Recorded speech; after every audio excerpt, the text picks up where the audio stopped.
David, thank you so much for joining me today. I really appreciate it. Yeah, I'm really happy to be here. Been admiring you from afar. You got hustle, you got drive. It's exactly what I love to see, and you're onto something really special. Thank you. And I figured we'd start this conversation off to your junior year of high school. And I'd love for you to talk about Alec and Xander and how your golf team had a terrible season, or maybe it wasn't a terrible season. You tell the story, and how senior year was something special because of a decision you made. Yeah, so that's a great first question. So yeah, there were four of us in high school, and we were all really into golf. And you know, I could go make a TV show about the squad because we dealt with a lot of highs and lows, and it was all through golf as sort of this forcing function for the whole friendship. But then there's the classic high school stuff of getting good grades, getting bad grades, being nervous about college, me thinking, oh, I'm not going to get into any school with any credibility whatsoever, girls, puberty, like all these sorts of things. And golf was the glue that held it all together. And so what happened was I started playing golf my freshman year of high school, and I had a friend named James who gave me clubs after he had got new clubs for his 8th grade graduation. Unbelievable. So he gives me his old clubs, and I go out and I'm just hooked. I remember playing the first golf shot I ever hit, and those feelings of purity that you get from a good golf shot. And what happened was my junior year, I actually started to get good. And I was working with a coach who is now one of the top 100 coaches in America. And it was really funny because I think a lot of myself and a lot of what my career is going to be is betting on talent. And in some way, I bet on him as like the first person that I ever bet on as a coach. And so I start to get really good. I start understanding the physics, the biomechanics of golf. And the four of us, Xander, Alec, and Connor, we begin to come together and say, we're going to win the league.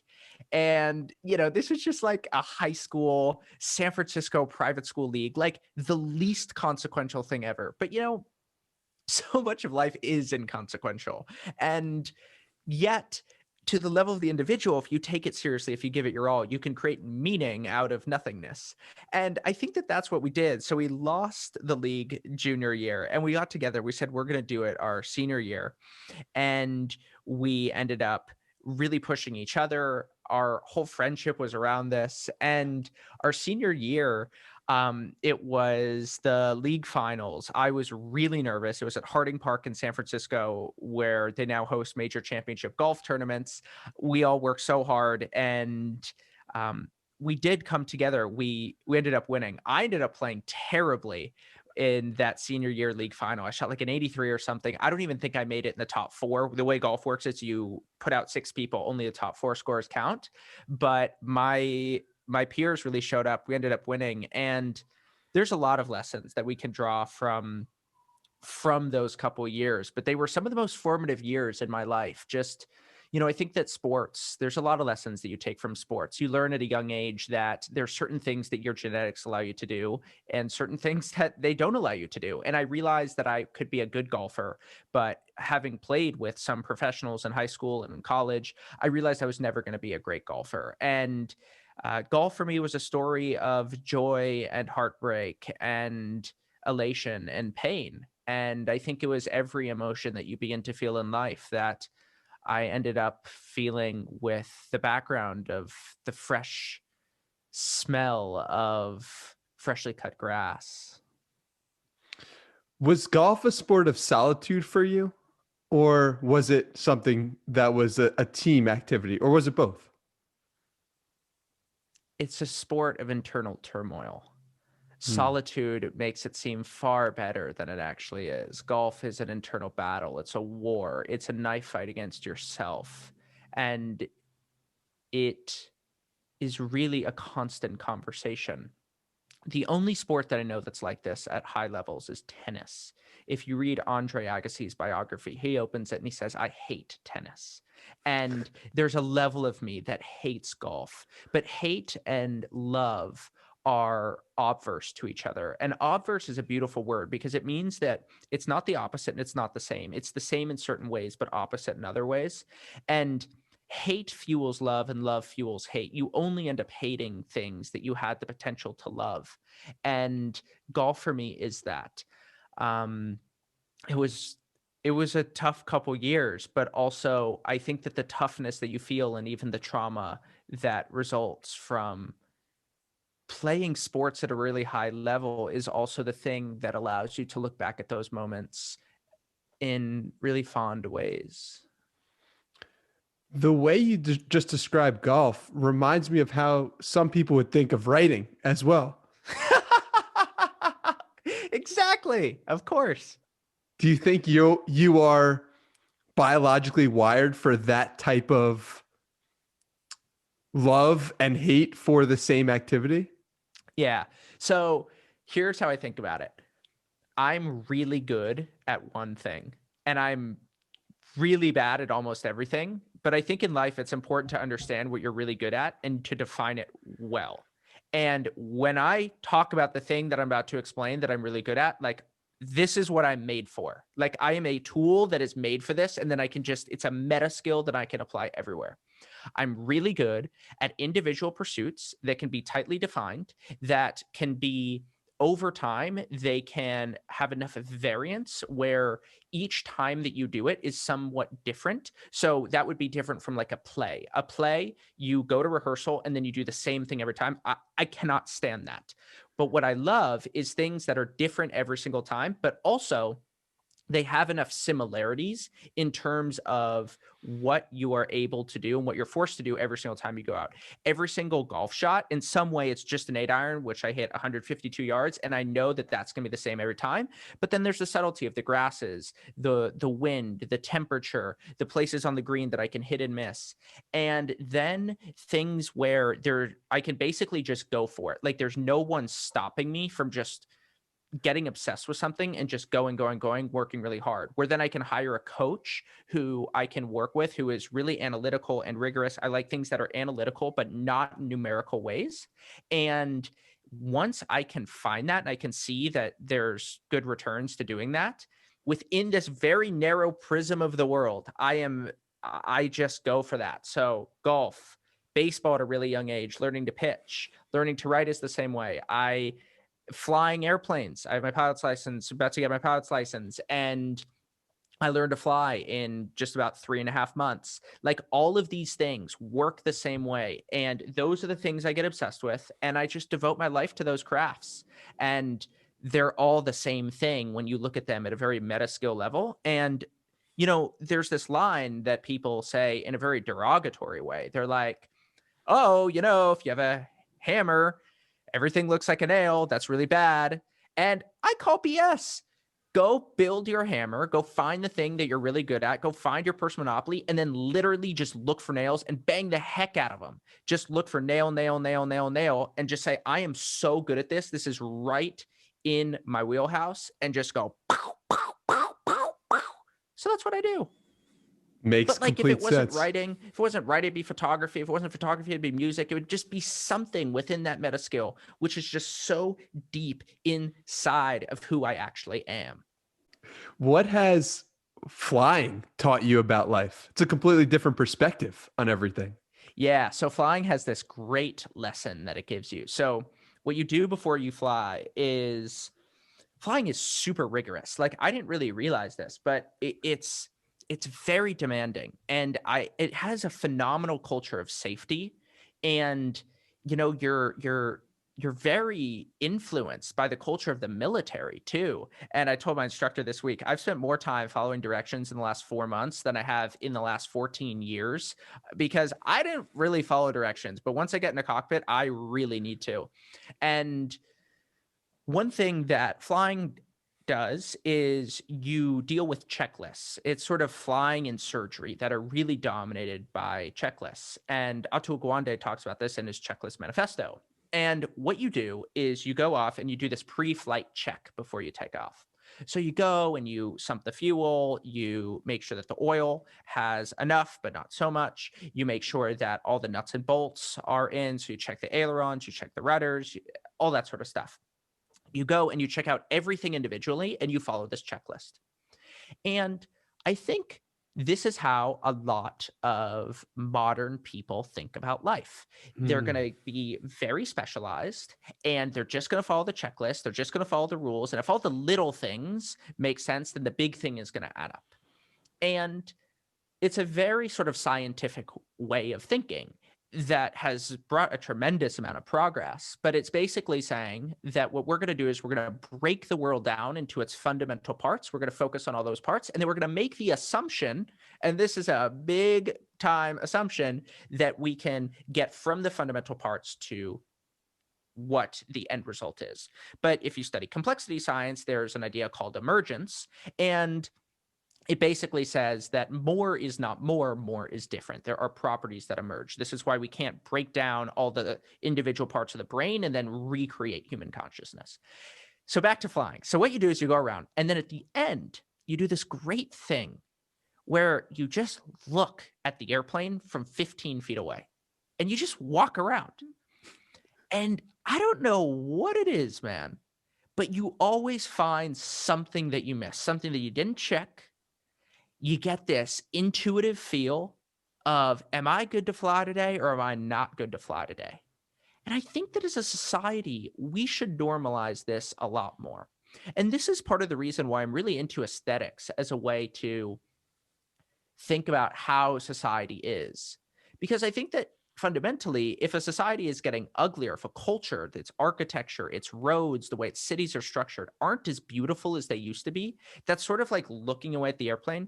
There's no data, there's no charts, but it's like that feng shui thing, you know, the quality without a name that Persig talks about in Zen and the Art of Motorcycle Maintenance, where you just look at something and you just have this felt sense. And I worry that the really checklist thing doesn't take advantage of that. And pilots know this very well. They've just never really expressed this, but it's baked into the structure of aviation.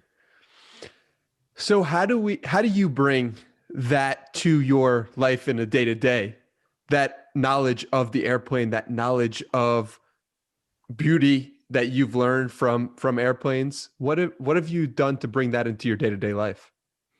One time I had a meeting with this educational PhD.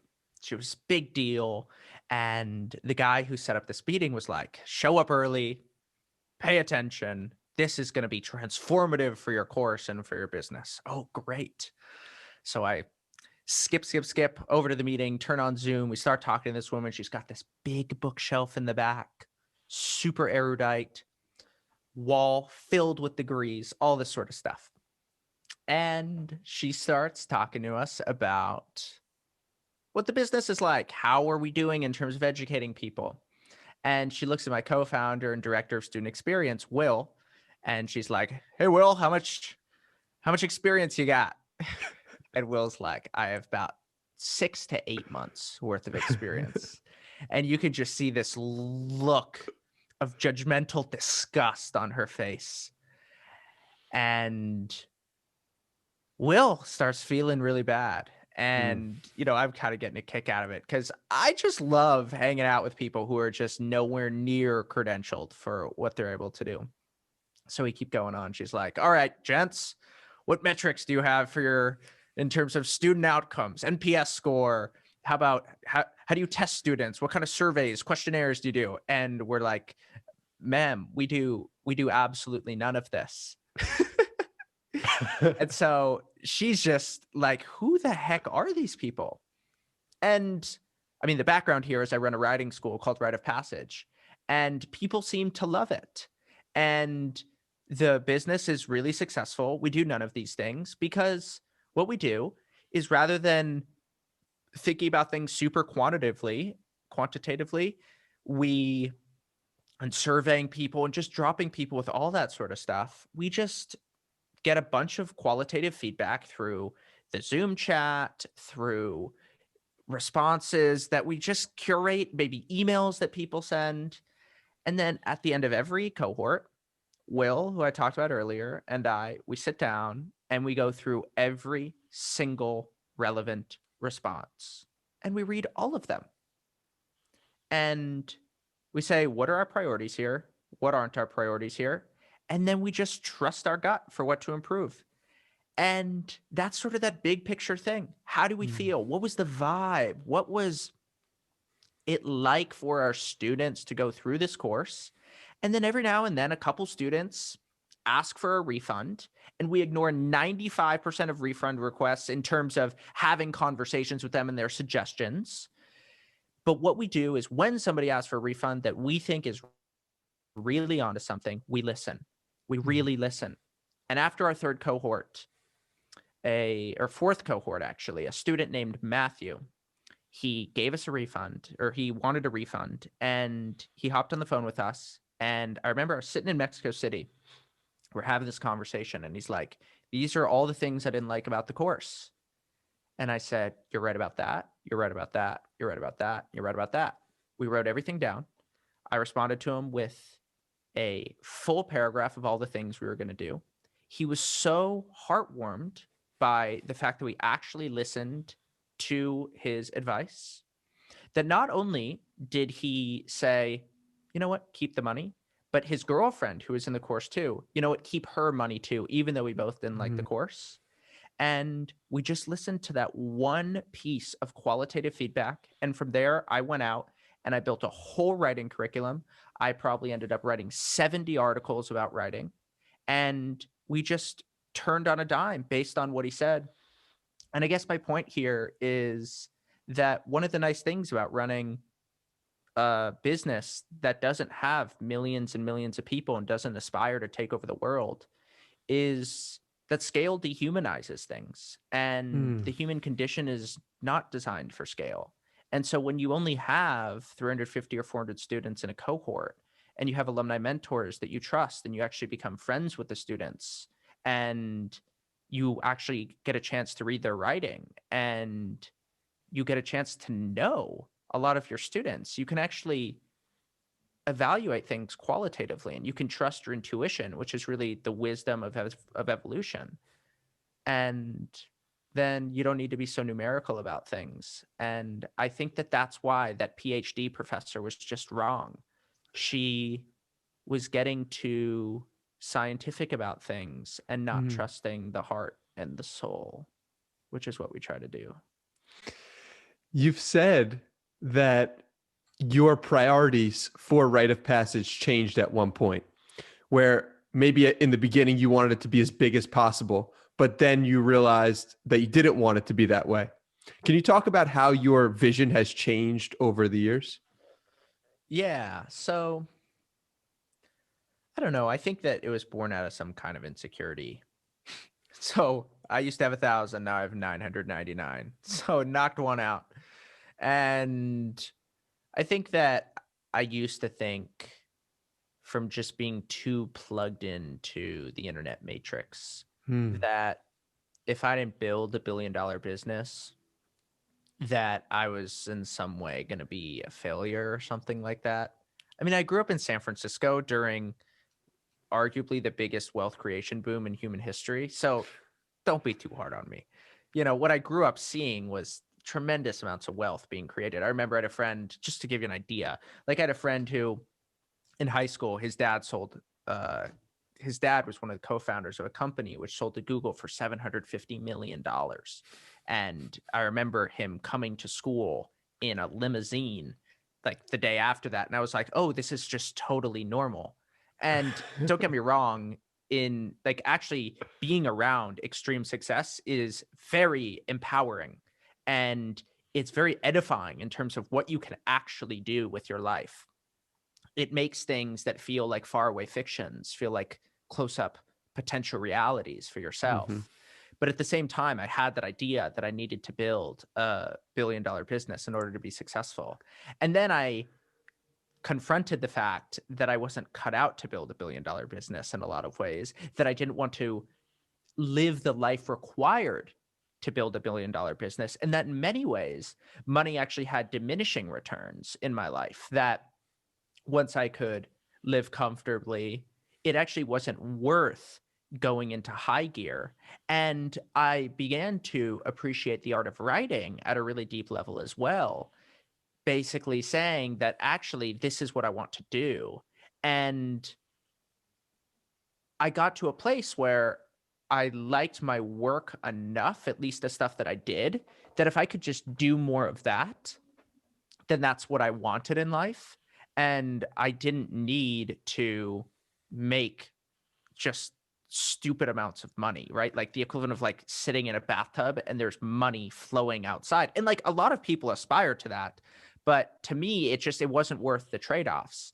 And so I ended up, rather than thinking of how do I make rite of passage, like, disrupt the education, all these sorts of things that we say, ended up just saying, how do I turn rite of passage into something that is really fruitful for myself, my family, my employees, and helps me live the life that I want to live, yes, materially, but also in terms of just my day-to-day life, and doing less of the things I don't like doing, and returning back to just really staying within that locus of the meta skills that I talked about at the beginning, which I'm both really good at and enjoy.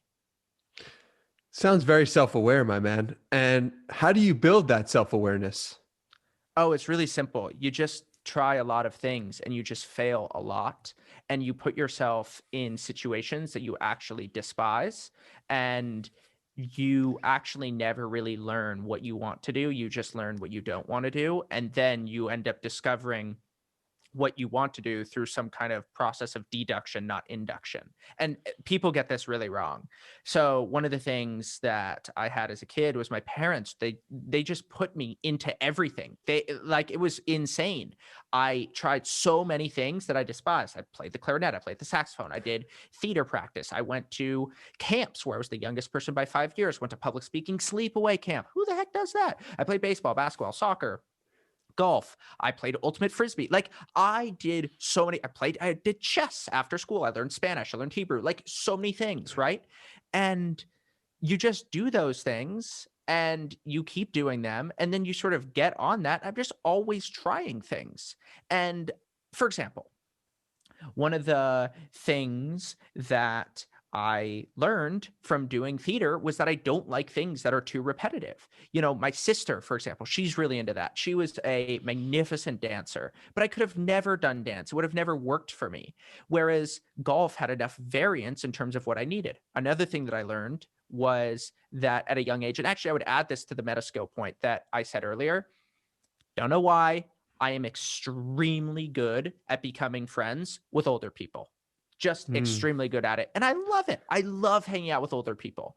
And when I was a kid, I would kind of get bored with people my age. Mm-hmm. And I would just go hang out with old people. There was a guy at the Olympic Club where I used to play golf. I had this junior membership at this course, which hosted 5 US Opens, one of the best courses on the West Coast. I paid $50 a month to spend all my summers here. It was just unbelievable. And they had this great burger stand where these famous burgers, and they go in a hot dog. And so they're like this long, shaped like a pencil or something. And you sit up there, you sort of eat, you just watch everyone play. And I would just become really good friends with all the older guys who would just be hanging out there. And I would talk to them about business, all this sort of stuff.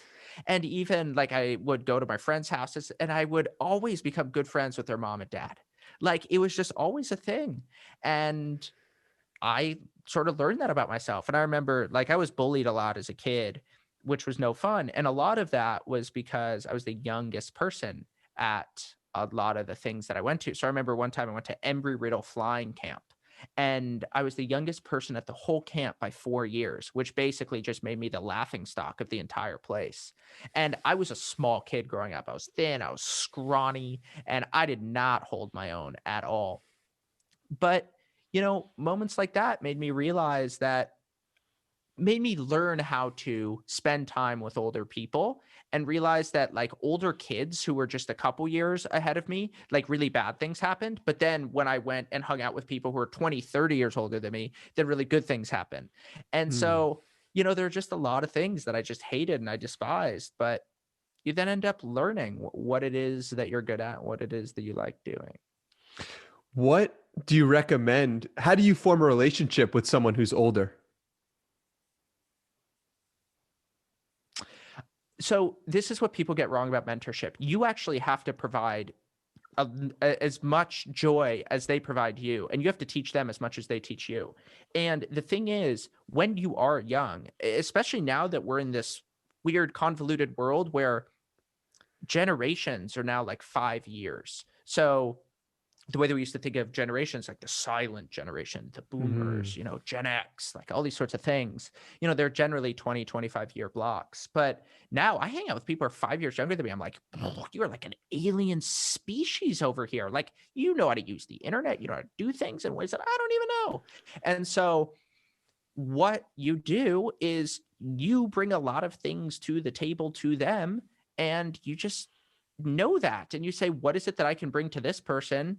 And you ask them a lot of questions. And everyone loves young people who are hungry, who are curious, who are getting after it, who are, equal parts ambitious and ready to get after it, but at the same time sort of humble and curious. And that's a really nice tension to hold. But then also I think it's worth asking, what is it that you can give to somebody else, and to not be so humble about that. There's a way that people think about humility, which is just like, I don't like how people think of it like that. It's like humility is thinking less of yourself. But as somebody once said to me, who is kind of a mentor like this, it's humility is not thinking less of yourself. It's thinking of yourself less, and then focus on the other, and hopefully things work out. That makes sense. So someone who you formed a relationship with is Tyler Cowan, who's Yeah, older. he's amazing. Oh, amazing soul. What's something not enough people appreciate about Tyler Cowan? Oh, just how his love of economics just fuses through everything he does. So one time just background on Tyler Cowan. Tyler Cowan will be remembered as one of like the person who used the internet to educate more people in economics than anybody else in human history. And that's his gift to the world. And he has this YouTube channel called Marginal Revolution University. And my girlfriend and my best friend growing up, both of them, like my college girlfriend, both of them majored in economics in college. And I was super insecure about the fact that I didn't know economics. And I was like, okay, I need to go figure this stuff out. When I was living in New York, every single day for a year and a half, I would sit down, eat lunch alone. And whenever I ate alone, I would just watch one of Tyler Cowan's YouTube videos. And I ended up learning economics. I mean, at least the basic stuff. Like, I don't know econometrics and stuff, but that's not really what it's about. Know the basic stuff of economics. It is absolutely crucial knowledge, like to understand supply and demand curves, demand elasticities, just like basic stuff about economics. Like, you got to know this stuff. And I just sat down and watched his videos every single day. And now I know economics to like a decent level. I mean, I'm not an economist, but like I can definitely move through that world quite intuitively. And my point is, with Tyler, economics is so deep inside of his worldview. So one time, what Tyler loves to do is he loves to travel the world and eat international foods. And so what we used to do when I lived in New York and he would come visit, we'd always go to the Village Vanguard Jazz Club. And Tyler always wants to be one of the first 4 or 5 people in line. So you get there 45 minutes to an hour early. You stand there, you wait, and you end up watching this jazz show from like 10 feet away from the performers. And Tyler just has this encyclopedic knowledge about the jazz. He loves the jazz. He gets so into it. It's so great.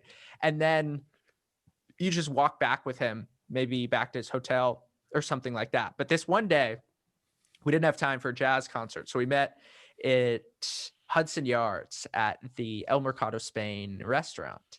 And so we had dinner, and he, comments on the way that the rice is cooked. And he's so astute because he knows more about more things than anyone I've met in my life. And so like he'll say things like, this rice is fluffy enough, but it only costs $11 on the menu. So it's fluffy enough that there's no way that they can actually economically afford to keep it priced at this cost, because they either need to raise the price because this fluffy rice is really fresh, meaning it has to come out like every 20, 30 minutes. And you just can't do that at the scale that they want to achieve. And what Tyler does is he goes to new restaurants because he knows that there's more of an incentive, which is very economics term, to have good food. And then over time, there's like this degrading curve where the economics of restaurants change or start winning awards and the quality of the food goes down. Very perceptive in that way. But the best thing was after we had had dinner, he's like, hey, let's go get dessert. So we walk through this little corner, we sort of go to the back and there's this food court. And it's a cool food court sort of in the back of Hudson Yards. And he goes up and he's like, I want an ice cream, chocolate ice cream, always. And he goes up to the woman who is serving ice cream. And they have large, medium, and small sizes that are available. And she goes, how can I serve you? And Tyler goes, I would like some chocolate ice cream, but I don't want any of these sizes. And she goes, well, we only have large, medium, and small. And Tyler goes, well, I just want a sampling cup and I'll pay for it. And she's like, well, we just don't do that. So he ends up getting a small ice cream. He has 3 bites of it, not 4, not 2, 3 bites of it. And then is about to throw it away. I go, Tyler, I will eat the rest of your ice cream, but I need to know, why did you only have 3 bites? And he said, well, there's diminishing marginal returns to eating chocolate ice cream. What you want from your dessert is just the memory of having eaten the dessert. And the memory comes to you after 2 or 3 bites. Whereas after that, you have this curve that really negatively impacts your health, but doesn't increase your long-term happiness that much. That is an idea that only an economist would get to. And it's why I love hanging out with Tyler. Dude, you're an incredible storyteller. How can someone learn how to tell stories better? Thank you. I've been working really hard on that. You know what I've been doing? What? I've been listening to Matthew McConaughey YouTube videos my God. nonstop for the last couple months. He's the man. Yeah. So he just came out with a book called Green Lights, and he does all of these things that are very subtle. And I've always been very imitative. When I was a kid, I used to mirror batting stances, golf swings, and actually to a fault, because I would watch football and then I'd tackle my sister, but we'll leave that out of the narrative. Yeah, it was really bad, but I was too imitative. Like I would just watch something, I would just copy it. And just listening to McConaughey on repeat has just fused into my blood. And you just listen, you pick up on the tricks. You're like, I'm going to try this. I'm going to try that. That's the first thing. The second thing was I did a super COVID no-no, and I went and I saw Chappelle live because he's doing these shows in Austin, Texas. And I'm listening to Chappelle. Everyone got tested beforehand. So you got to swab up your nose, instant test. Every single person in the audience. So I'm sitting in the back, the equivalent of the nosebleed sections. I mean, I needed binoculars to see Chappelle from where I was. And I mean, these were the cheap seats of the cheap seats. And I'm sitting there and Chappelle gets on. And I'd never seen Chappelle live. I had only listened to Chappelle a couple times. And he starts talking. And he starts off and he's making all these jokes. He's moving pretty fast. And then he starts telling this story that he wanted to be deep. And it was about a transgender fan of his who took her life because people on the internet were bashing her and they were mocking her and making fun of her. She just couldn't deal with it anymore. This fan from San Francisco. And he's talking sort of like I'm talking now, slowly, pausing on every word, letting the ideas sink. And I'm 250 yards away, and I feel like I am face to face with this guy. You couldn't even stick a piece of paper between us. I'm so into this story. And that night, Chappelle taught me something that the internet has totally forgotten.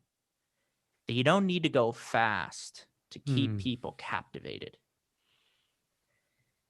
And that when you want to say something deep, you change your tone, you change the pitch of your voice, you change the cadence of your words, and you let things sink. And so when it comes to speech, when it comes to stories, I'm always thinking about what Chappelle and Matthew McConaughey are doing. And then I guess it just works. It's kind of that simple, man. I haven't thought about it much at all. I've just copied what the best in the business do. And it's all free on YouTube for you to learn from. That was a masterclass, and I appreciate it. Thank you. So how you mentioned YouTube just now. Talk to me about YouTube in general. I spoke to Will about it and about how it is the most absurd thing ever, because you can just put out a video and the world can see it in a matter of seconds. So have you also thought about this idea? And if so, talk to me about it. Yeah. You know, the other thing with storytelling is hold the YouTube question, because I have an answer for this. But I just have one more thing about storytelling. Go for it.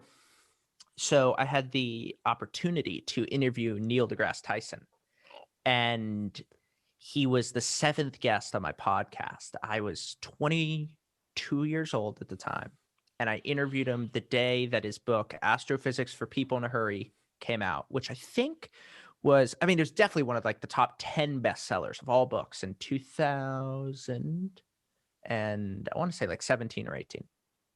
And when I interviewed him, first of all, he's the only celebrity I've ever met who is actually larger than life. Wow. Like, I was with the guy and I felt like he just radiated something. And he was so good at being a celebrity, such a professional, that I've never met somebody who was like that. Somebody who was actually, and I don't say this in a condescending way, somebody who was as much a character as they were a human being, at least when they were in front of a camera or had a microphone in front of them. And I asked Neil deGrasse Tyson exactly what you just asked me. I said, how do you speak so eloquently? How do you tell a story where the listener feels like they're just being pulled in? Mm-hmm. What are you actually doing? And he said, and I didn't believe him at the time at all. He said to me, 90% of what I say in public, I've written down before. And I said, no way. Come on. That's not true. How could that possibly be happening? You say thousands, hundreds of thousands of words in public. No way. Yeah. It's been 5 years. And from that experience, that was one of the things that got me to start writing every single day. And it's 100% true. When you write every day, you've already done the hard work of structuring stories, thinking about what the climax is going to be, thinking about how to set this thing up, how do you actually stage the story. And then when you tell a story, what you're doing is you're just building upon the things that you've already written before. And then through the act of writing, you get really good at structuring things so that when somebody asks you a question, even if you haven't written something down before, you can either borrow from the Lego blocks that you've already put on the page, or you now know how to structure an article, a story in real time. So that's the first thing. Now, let me go back to your question about YouTube. So in the 1960s, we had the Vietnam War. And the Vietnam War was crazy, right? In terms of think of World War II. You don't hear about crazy World War II protests happening in America, but you hear about them happening from the 1960s, right?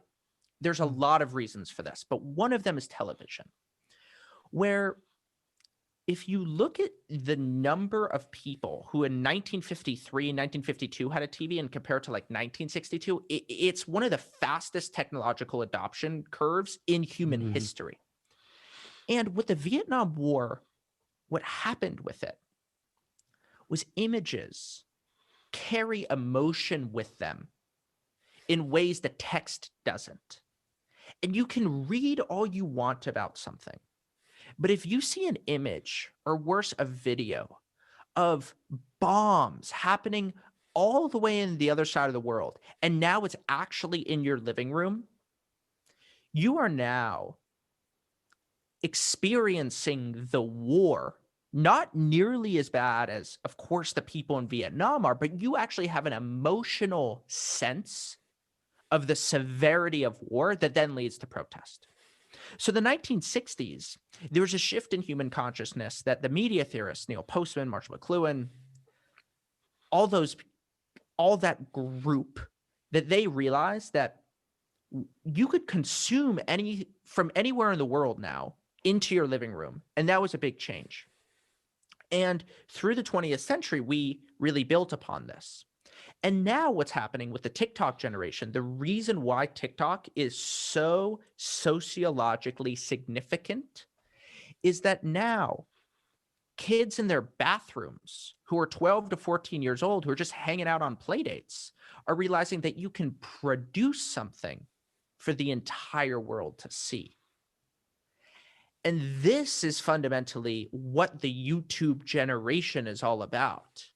A generation of people who know that from the comfort of their own home, they can reach people in more than 150 continents on every single, or 150 countries on every single continent, and that they don't just consume information from all over the world. They can produce information that has global impact. And that is a powerful shift in consciousness, the second order effects of which people don't even understand. What do you think those second order effects are? I think that the Gen Z and younger just has an understanding of how to just make stuff happen that older people don't. I mean, if you talk to young people who are 18, 20 years old, they have a certain amount of agency. I look for agency in people, and they have a certain amount of agency, a certain amount of belief. They've seen it, rather than their friends who, remember I was talking about what it's like to grow up and you see people who have billion-dollar companies and stuff like that, the way that just impacts your psyche. The same thing is, imagine if the coolest kid at your high school wasn't just the coolest kid at your high school, or maybe if you grew up in Texas or something, like the best quarterback in the state. Imagine if the coolest kid in your high school was like, had a TikTok video that went viral that got 100 million views. Like that is what kids are growing up with. And coolness has as much internet and digital currency as it does physical and cafeteria currency. And when you watch people who who've done that, that is a big old change that allows people to know, not to think, to know that what you do online matters, and that the digital world and the physical world aren't separate things, but they have these self-reinforcing loops where what happens online happens in the physical world, what happens in the physical world happens online. And the way that information cascades is fundamentally different. And Gen Z and younger understand this intuitively. And it just means, in some way, I do think that older people, and by that I mean people who are like, as a generation, 30 and older, will have fundamentally missed the boat and will be some kind of internet silent generation. How do you think that desire for views or for fame in that way hurts the younger generation coming up? Because they're looking for fame, they're looking for all these things, but what are the negative side effects of it? So many. I mean, you just become a slave to algorithms. You get your self-worth from external sources. You get to a place where you can forget about the end goal, and you just think that fame is just the only currency that matters. And you can feel like you end up just going down paths where I think can be quite destructive. And the inequality of attention is actually bigger than the inequality of money. And as a society, we're going to have to deal with this at some point. I mean, we have fierce debates about financial inequality. What happens when we talk about attention inequality? And insofar as like somebody like Albert Wenger, who is at Union Square Ventures, he writes in World After Capital. He basically says that we're moving to like the world after a capital is an attention economy. And to the extent that he's right, then we're going to need to grapple with these things. But to the extent that he's right, that also means that these young people are really on to something, that they understand the currency of tomorrow very well. And they say, we always look down upon people who, in China, they want to be astronauts. In America, they want to be YouTubers. And look, that is very problematic in some ways, because it means that, I think, as you're hinting at, there is something that is fundamentally empty about the acquisition of fame. And I don't think that being famous is very desirable. What I do think is desirable, though, is what I call niche fame. And niche fame is like the fame of a professor. So if you, for example, I took a class at Columbia earlier this year, and the professor's last name was Newhouser, and he used to be the president of the Frankfurt School of which is where this whole critical theory stuff that is mostly influenced leftist philosophy, used to be the president of the Frankfurt School in Germany. And he is a big deal. You'll see him on bookstores, and his class, everyone wants to take the class, and he could be any philosopher in the world. He'll be remembered in the lexicon of philosophy, but I basically forgot his name just now. And if he was walking on the street, no one would recognize him. That sounds awesome. That sounds freaking awesome. And so I just wonder how much Gen Z overweights kind of classic celebrity, big name fame. But I do think that they understand the little name fame, the sort of niche fame, which then allows you to actually make things happen. I mean, one kind of ridiculous example of this is the way that Elon Musk lowers his own cost of capital by being famous. Elon Musk is able to do things with Tesla in particular because he's famous, because people look up to him, because following Tesla is as probably more religious than it is rational. And that is some kind of benefit of fame. But like, cool. Some people do that. That is a fundamentally scarce kind of fame. And I don't aspire to that kind of fame. I teach people how to become niche famous, which is really cool, which is, I am influential like a philosopher would be. I'm really interested in these ideas. I do excellent work, and people don't know me, but I can use the internet to attract like-minded people who are very much on my same intellectual wavelength. And then you can make things happen that are superpower-esque in terms of what they give you, where rather than saying, okay, these are the people at my church, these are the people in my community, these are the people in my town who think like me, you're borrowing from the pool of the world, and you're taking the people who think the most like you. And the internet is an amazing matching technology. That's what it is. eBay in the early days matched people who were selling Pez dispensers with people who were buying Pez dispensers. Uber, I want a ride, I have a car, can give you a ride. Airbnb, I have a house, I'm a traveler. That is what the internet is. And the internet is still very nascent in terms of its ability to match like-minded people. And Gen Z understands this well, and that's what I call niche fame. How do you think the internet can better help people match who are on the same intellectual wavelength? Because if you think there's an opportunity there, if you think that they do a poor job right now of that, how can we get better at that in the future? Publish things in public. It's very simple. I mean, what you end up writing, what you end up sharing, you become a lighthouse for like-minded people. And every single time you share an idea on the internet, whether it is software, whether it's audio files like what we're doing right now, whether it's actually writing stuff and sort of text, what you're doing is you're basically recruiting a bunch of little robots who sit in data centers, and they're like little minions, and they work for you 24 hours a day, 7 days a week. And then they're like little elves. They're like Santa's elves, but for the internet. And they go do do do do do do do do, and they walk all across the internet. And then somebody gives them a call and they say, hey, I'm sitting in Indonesia right now, and there's this guy, Danny or David, who I'm really into their stuff. And I would like you, Mr. Elf, to take the information all the way across the water, through the ocean, under the underwater cables, and it'll end up in India. And guess what? You, as a creator, that can happen while you're sleeping. It can happen while you're hanging out with friends. And so to the extent that you're able to create evergreen share evergreen ideas that stand the test of time. So the opposite of that is just talking about the news and what happened yesterday, to the extent that you produce excellent work and that you're striving to get better. And to the extent where you have a personal monopoly and you're differentiated in terms of the ideas that you're producing, well, then now you're serving a global market and your little internet elves can work for you all the time. So that's how you do it. Boom, boom, boom, ba boom, pow. Makes sense.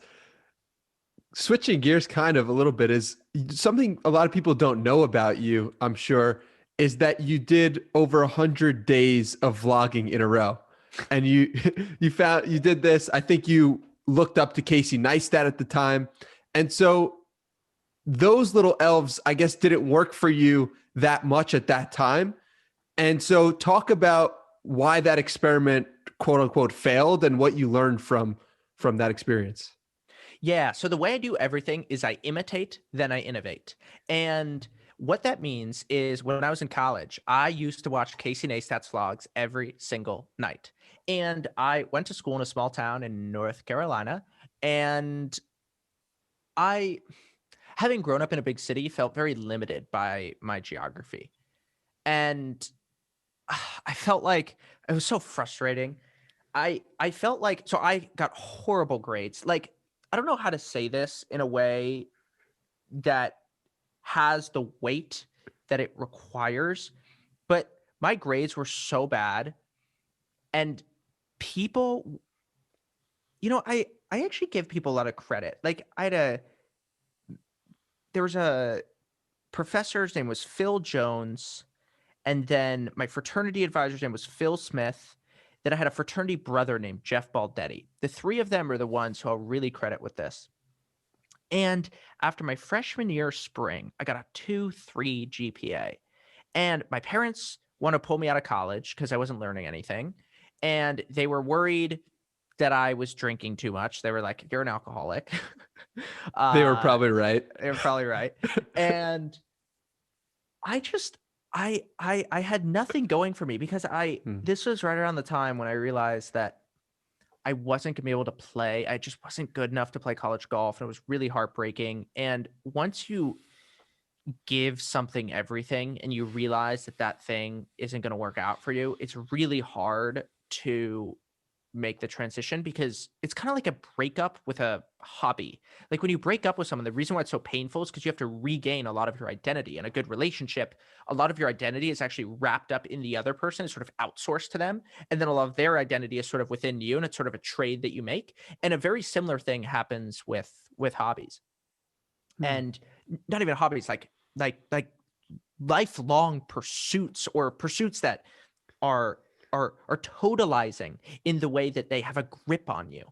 And so what happened was I was stuck in North Carolina and I wasn't getting enough out of the classes that I was interested in. And then when I wasn't interested, I just spent way too much time learning those things. So I looked up to Casey Neistat because he was so inspiring in terms of the life that he was living, a life of a New Yorker who had this magnificent creativity and drive and ambition and work ethic. And the fact that he could make something every single day was so inspiring. And so I would watch his videos, and it was a lot because of Casey that I ended up moving to New York. And so when I got there, I was working for an advertising agency. They laid me off after 7 months and 4 days. So I got laid off very unexpectedly. And what happened was I didn't know what to do. And I had parents who were very supportive of me, which was great. And I've gotten here because of that support. That's for sure. And I wish that more people had the kind of safety net that I had. I'm really blessed to have that. But I didn't know what to do. And so I just did what I always do, where I just started making things. And so I started trying to recreate the Casey Neistat vlog, and I made 114 videos in roughly 114 days. I think it was about 116 days. And I just wake up every single day and make a video about my life. And after all that hard work, all those hours of video, probably 700 minutes of video, I had 31 or 32 subscribers. I mean, it's just an abject failure.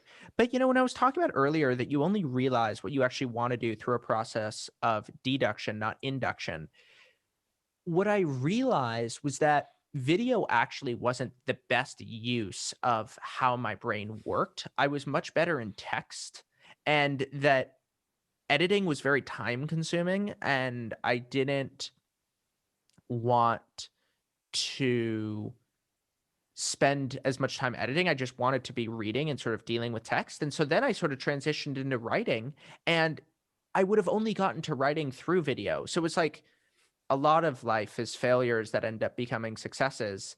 And yeah, those videos were probably super cringe and probably really lame, and nobody liked them. And I worked super hard to make them, but I learned a lot from that. And that, like, my intuition on sharing ideas on the internet was very right. The way that that intuition manifested itself was wrong, and I course corrected. Something I asked Gary Vaynerchuk was when he started Wine Library TV back in 2006, what did you know was going to be a success? And he said to me, it didn't matter because I would learn from the process, and the process would have made it a success no matter what. That leads me to ask, I know you met Gary Vaynerchuk, or at least had some VaynerMedia connection where you realized on a holiday, everyone was working, and you said to yourself, oh, this is what it takes to be a creator on the internet. Is that correct from my secondhand information of your VaynerMedia story? And could you talk about that? Yeah. So there is a cool VaynerMedia story. So I met Gary V on President's Day a couple years ago, and I had some friends who were working for Vayner Commerce, and they're really good friends. And so the idea was, I write good long form essays. What if I ended up working for VCom, which is what they call it, and they basically teaming up with Gary to come up with ideas and then write them out in really long form and then have them represent the thinking of the company. And then you just go out and you attract like-minded people, and you just follow the playbook that just works, that I figured out about the internet. And so I met Gary, and we had a 30-minute meeting at Vayner headquarters in New York.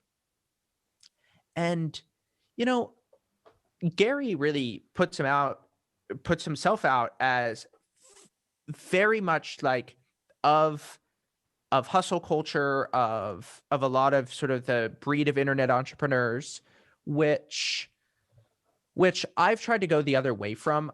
I think that hustle culture works for a certain kind of person. For me, I have a lot of those qualities, and I just want the exact opposite from what I consume. But when I met Gary, what I realized and felt at a really deep level was just this insane breadth of knowledge and intuitive understanding that he has about the advertising industry. Gary Vaynerchuk is so smart on that stuff, and he has this insane street smarts. And then also, when you're with Gary, he's so with you. And it's something that I've always admired in people. You can just tell when you're fully with someone, when their attention is 100% just one-on-one. The whole, they make you feel like you're their entire world. And Gary really does that. And so, first of all, what you can actually achieve in 30 minutes with Gary is much more than you can achieve in a 30-minute meeting with most people. The breadth of his knowledge about the advertising agency is insane. And he's so generative as a thinker, and he's quick, and he's got this beat bop to him where he's going, and there's just this rhythm and this cadence that I just wish that utter brilliance about the advertising agency was more in the stuff that he produced, because people need to know how smart that guy is. It's powerful stuff, man. And that one-on-one truth of like, you're the only thing that matters. That's what I got as well when I interviewed him. So makes complete sense. So something you've said is that this is switching gears completely, but you said we've lost community in America. And I want to know, how do we get this back? We could do a 2-hour podcast about this too. It's a great question. Wow.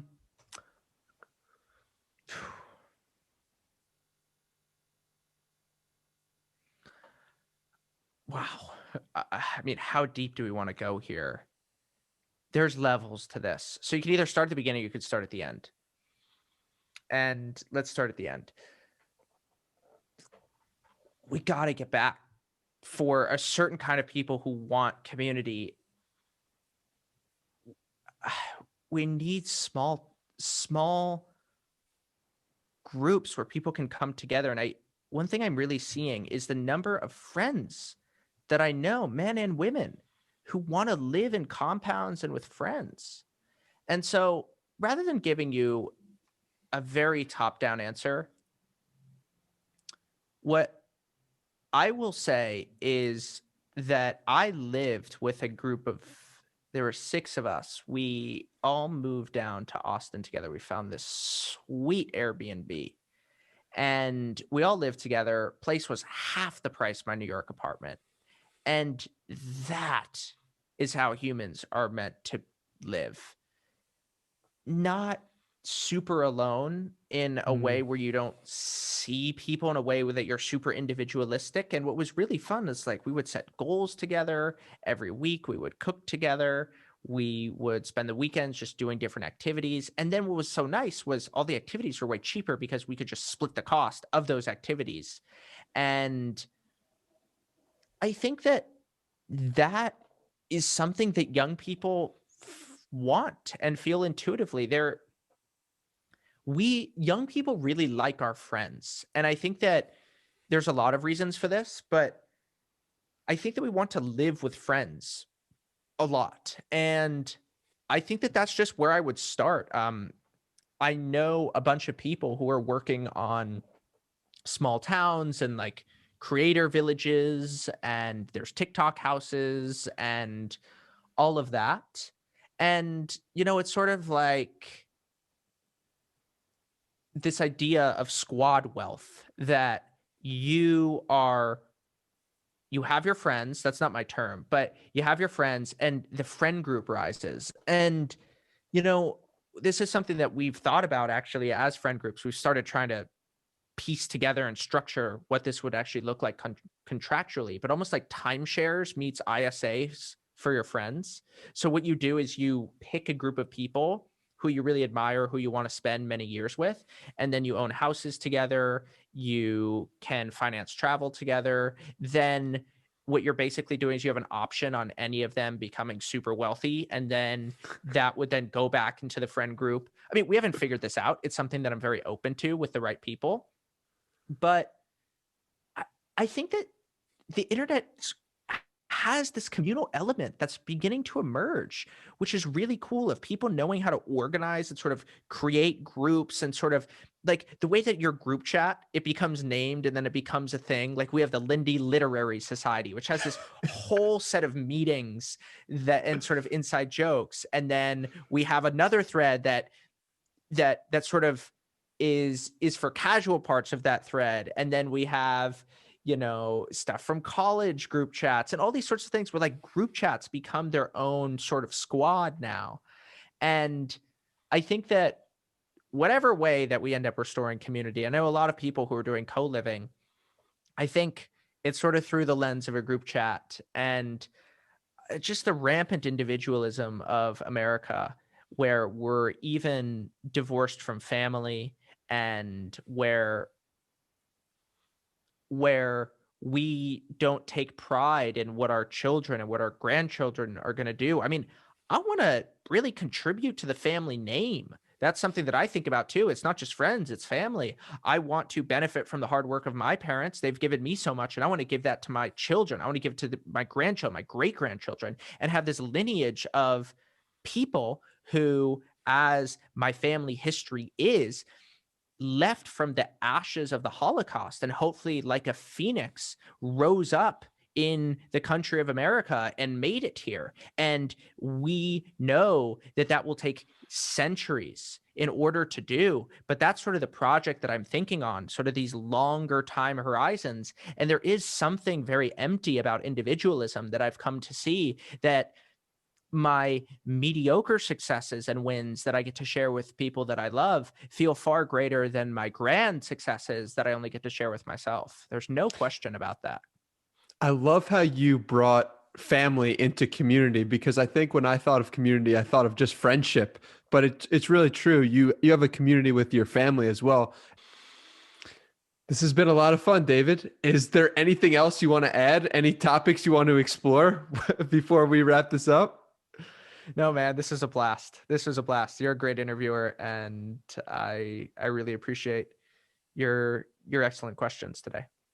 Thank you, David. Where can people find you if they haven't already found you on the internet?